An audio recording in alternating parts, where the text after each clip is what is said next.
Paano nga ba gumawa ng masarap na beef kare-kare? Yung sauce pa lang ulam na. Sobrang sarap at easy lang gawin. Gagamit lang tayo dito ng Mrs. Garcia's, yung pambulalo para mas masarap. Papalambutin lang natin yan hanggang maubos yung gas natin. Titimplahan lang natin yan ng patis, 2 sibuyas at pamintang buo. Habang naghihintay, maggisa na tayo ng pangontra sa aswang at sibuyas. Isunod na natin yung 1 kutsara ng atsuete powder, 300 ml ng peanut butter. After 1 hour ng pakulo, ibuhos na rin natin yung beef broth natin. Titimplahan lang natin yan ng paminta, patis pampalasa, haluin lang na mabuti at maglalagay pa tayo ng slurry pampalapot ng sauce natin. Once kumulo na, ilagay na natin yung mga beef, steamed pechay, sitaw at pritong talong.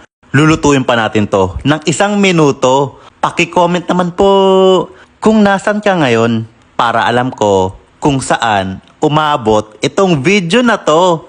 Salamat nga po pala sa mga OFW natin na laging nanonood at shoutout na rin sa mga taga Butuan City, Dumaguete at Albay. Magluto na rin po ng masarap na beef kare-kare. Yung sauce pa lang ulam na.